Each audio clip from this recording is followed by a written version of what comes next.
Imagine a world without Xbox or Minecraft, YouTube or Google, cinema or TV. Imagine a time in history for people who couldn't read or write. Imagine a place where you could laugh or cry, dream and travel, escape, Be shocked. be enthralled. Protomato simply didn't like the entertainment. That place was a theater. That is where you're going, That is where we have been. and where we are taking you now. To the world of Shakespeare. Shakespeare's most famous plays were first performed in the Globe Theatre, which was built on South Bank in the River Thames in 1599. It was an open-air theatre, so plays were brought on in the daylight and during spring and summer. The globe was roughly circular in shape, a bit like a donut with a hexagon center. Seats high up under the thatched roof were more expensive. Poorer people who stood in the center were called groundlings. Smelly, ground and stink. Mainly because they didn't shower every day, and rarely once a week. There were no actresses on the stage in the time of Shakespeare. All female characters were played by boys in dresses, with wigs and makeup. It is true. Audiences were not well behaved. They clapped.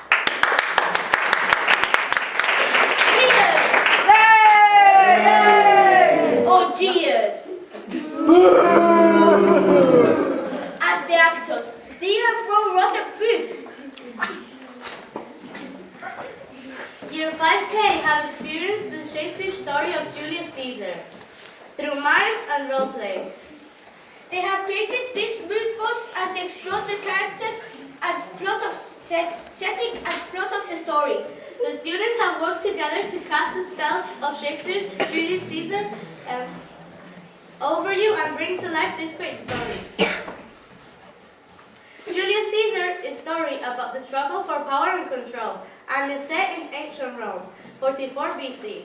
A group of senators helped rule Rome, but Caesar was growing too powerful. He was a popular general who won many wars and expanded the empire. Some of the senators feared that the people would make Caesar king, and that this would only make him more powerful and arrogant, more like a singular tyrant, and that he would not support the shared democratic rule of Rome. That is what all senators wanted. Brutus is his greatest friend and only desires the best for Rome. He is persuaded to join a group of conspirators within the Senate and kill Caesar to free Rome from his leadership. Brutus is convinced that it is best for Rome to get rid of Caesar. Mark Antony does not believe this. It's honorable, and turns the people against the senators. He convinces everyone in the square to see the death of Caesar for what it really is. Murder and treason. The country is plunged into the chaos of a civil war. Shakespeare shows us in this dramatic story that in the world of politics, assassination can turn against those ones to use it to gain control. Murder, treason, murder, treason, murder. The reason behind the eyes of God. The eyes of God. The eyes of God.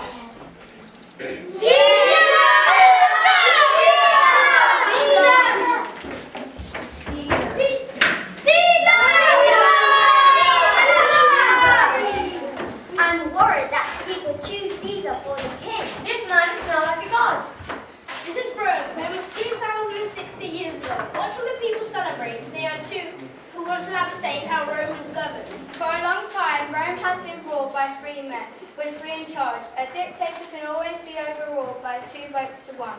But now, 2 of the original 3 are dead and only Julius Caesar remains alive. These men here, Brutus and Cassius, especially Cassius, think Caesar's becoming too big for his sandals. Power hunting. Here comes Caesar now.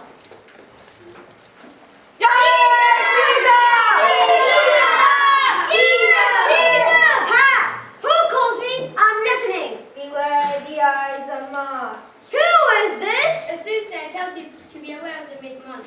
What do you want? What do you mean? Beware the Ides of March. Here is a dreamer. Antonio! Caesar? Serve me with simple meth. This Cassius has a mean look. Don't worry, Caesar. He's a good and noble Roman. Good. I am Caesar, and I fear no one.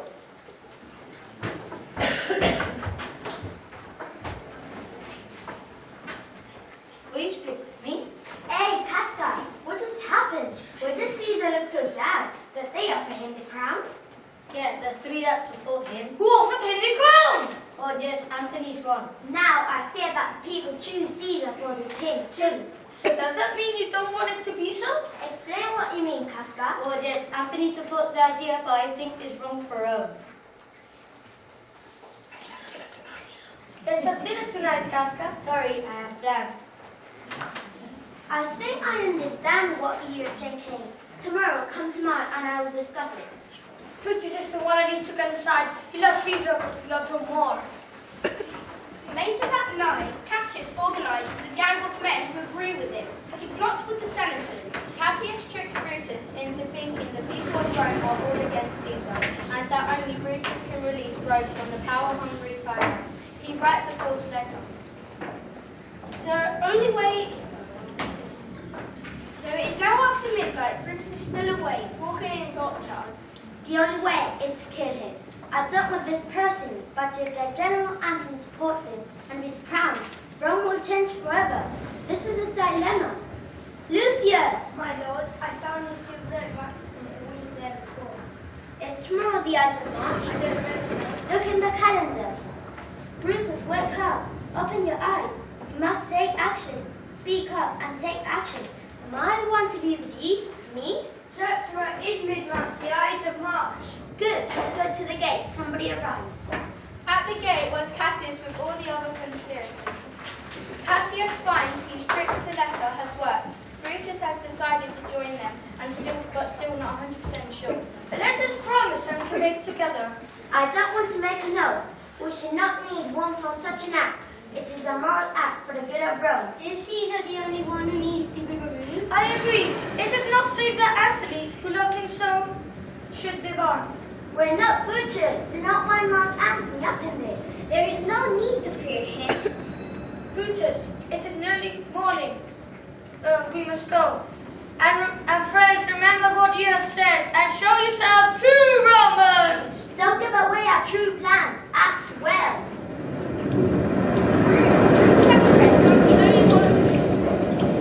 Brutus and the rest aren't the only ones awake that night. Caesar's having sleep on account of thunder and lightning, and his wife is having bad dreams. The following morning, the thunder and lightning continues, as Caesar gets ready to go to the Senate, where government is conducted. No heaven, no earth, and in peace tonight. What do you mean, Caesar? I hope you don't leave the house today. Oh, of course I will go out today. There's a bad omen. Spirits and ghosts rise from the dead. It is a worry. Foolish predictions. When beggars die, the sky is silent, and the heavens blaze with the death of the prince. I'm more dangerous and powerful than a prediction. My lord, do not go out today. Call it my superstition. I'll keep you in the house again. I beg you. All right, for you, I will stay at home. Here's Theseus and King. Let everyone know. Caesar, all hail, I've come to take you to the Senate house. Send them by my greeting, but tell them that I will not come to it. But most mighty Caesar, why not? My wife dreamt tonight that she saw my statue like a fountain spurting blood, while the Romans smiled and laughed and washed their hands in a pool of blood. But it was a true and positive vision because it is your poor blood that will revive Rome. That is a true interpretation. The Senate wants to crown you king. If you don't come, they might change their minds. Foolish one, I'm fool to listen. Of course I will go out today. Give me my robe. Let's go. And so a little later, Caesar, surrounded by those who wanted to kill him, set off for the Senate. Along the way, he meets a soothsayer who had warned him today is the day he should be especially careful. I have no fear. Mid-March is here. Yes, Caesar, we're not over yet. In the Senate house, if you think so, your friend is being badly treated or you think something is unfair, you write it down and ask Caesar to read your paper. If Caesar is convinced there is injustice, he can just change the decision. His enemies plan to pretend and have all sorts of problems to make a crowd around Caesar, complaining and to cause confusion, and then strike. First, they need Mark Antony out of the way. What the problem in my resolution? Oh, Caesar, Caesar, read my Please, you cannot move a mountain. Great Caesar! And speak the truth! And you too, Brutus? Then I will start.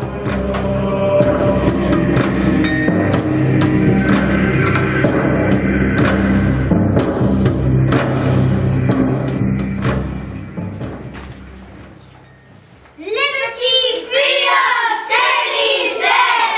Wait, take a moment. Look, it's done. Where is Anthony? Here comes Anthony. Welcome, Mark Anthony. Oh, mighty Caesar, why are you down here? What do people want? My blood too? Brutus assures Mark Antony that they did not plan to kill him. Mark Antony has been Caesar's best general for over 10 years. They need Mark Antony to control the army and the people. Mark Antony asked to give Caesar a funeral. Cassius thinks it's a very bad idea, but once again Brutus overrules it. Mark Anthony, here, takes his body to the square. Do not say blame us, say have our permission, and only speak of the good comments you want to make of Caesar, and say nothing else. I only want that. Prepare the body, then, and follow us. Oh, God, forgive us. With his death, these butchers will start a fierce civil war. Chaos will break out without a moment's voice. Rome is doomed. Meanwhile, someone else who can take over from Caesar, Octavius Caesar, a relative recently invited to Rome, is now just outside the city. News of Caesar's death spreads quickly, and the people want answers. People gather in the centre of Rome. Brutus believes he can reason with them and calm the riots. Yeah, Brutus! Citizens of Rome, citizens of Rome, I know you want answers. You want to know Caesar lies here and why I went against him. It is not that I didn't love him, but that I love Rome more. I loved him and I weep for him. I honor him, but he was too ambitious, and his power and rule was going to ruin Rome. I did it for Rome, to save the people, your families, your children, your future, the future, and freedom to Rome. I did it for you, for Rome, your freedom. Give me the reason. Yeah.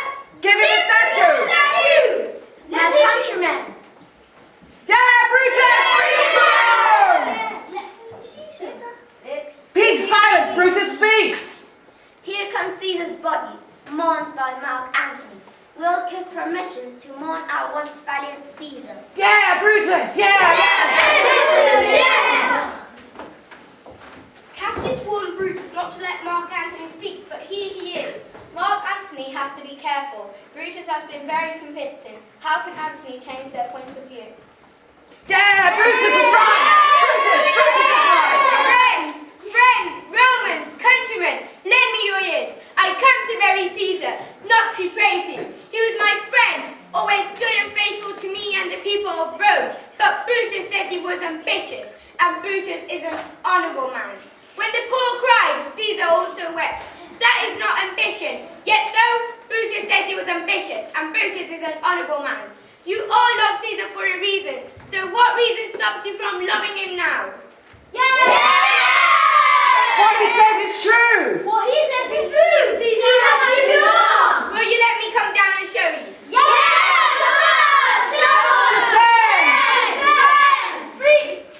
If you have tears, prepare to cry now. Look at the truth. This honorable Brutus made the most crook of all. Look at the walk of traitors to Rome. Look! What a horror sight! Oh no, Caesar! Traitors!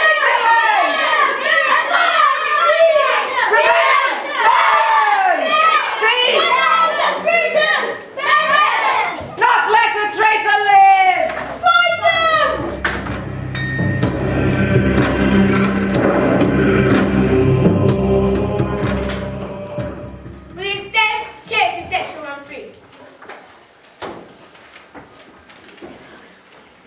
Both sides raise armies, but armies have to be paid in order to keep them loyal, and both sides break the law to do so. Mark Antony steals from rich friends and family. On the other side, Cassius just robs the local population. Brutus doesn't like this and argues with Cassius.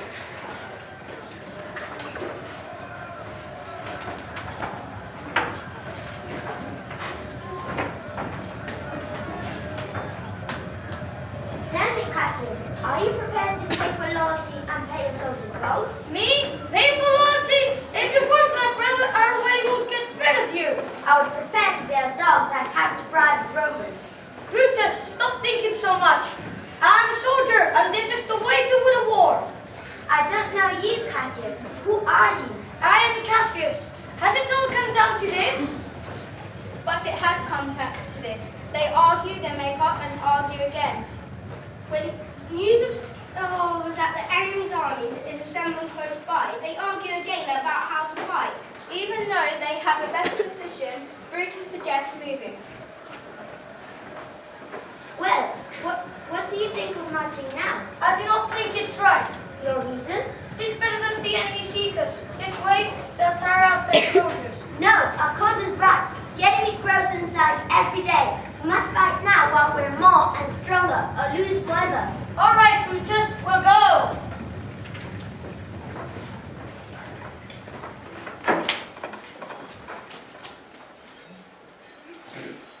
Ah!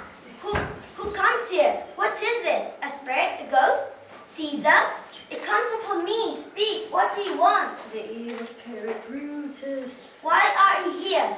You will see me on the battlefield.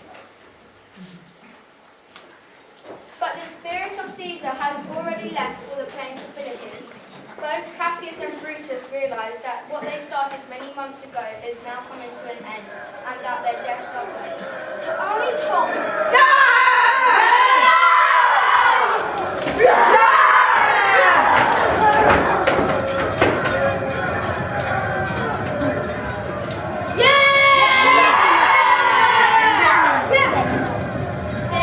Their armies hold overlooking the armies of Antony and Octavius are plain below. If we lose this battle, If we lose this battle, are you ready to be led through the streets of Rome? No, Cassius. No. Think not. Brutus will never go to Rome. Forever and forever. Farewell. If we meet again, we'll smile again. If not, this is goodbye. But Cassius is not known for smiling. The armies fight one by one, senators and soldiers die in battle. It's hard to tell who is who. Today is Cassius' birthday, and he decided that his life is going to be celebrated.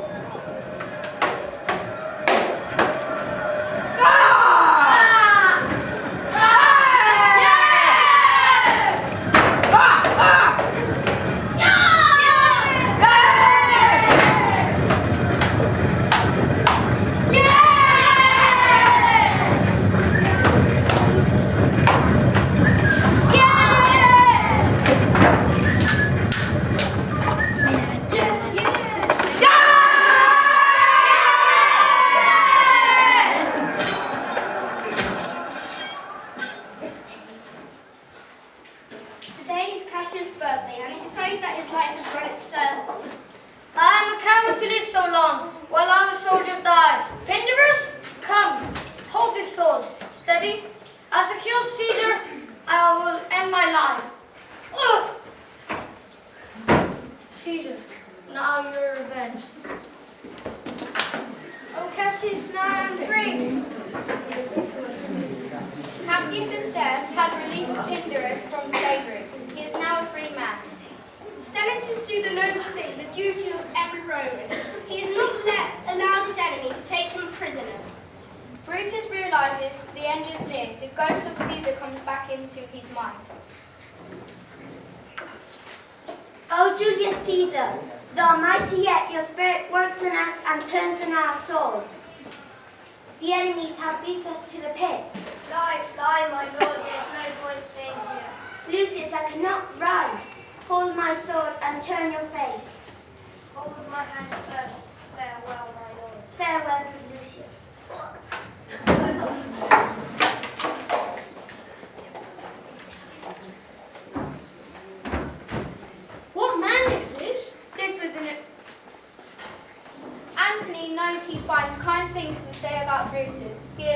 ingenious judgment and understand his motives.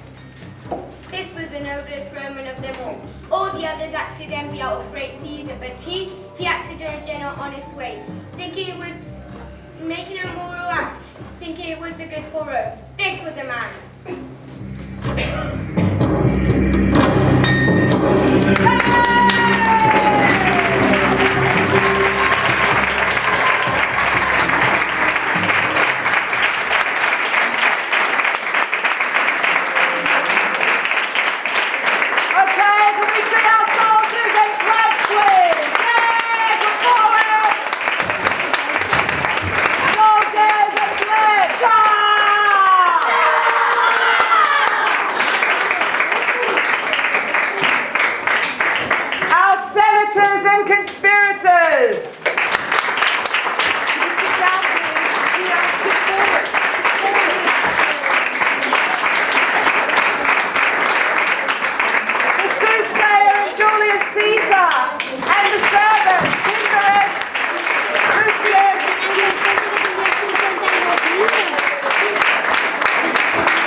Can you come back to life, please?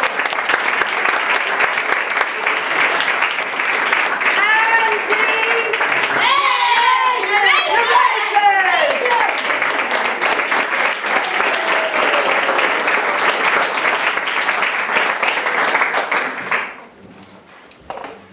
the you said you wanted to do it, go!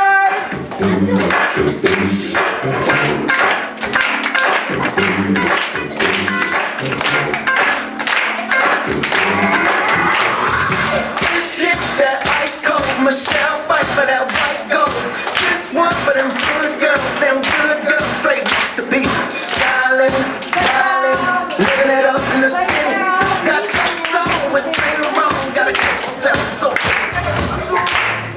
Okay, thank you. Everyone take a seat.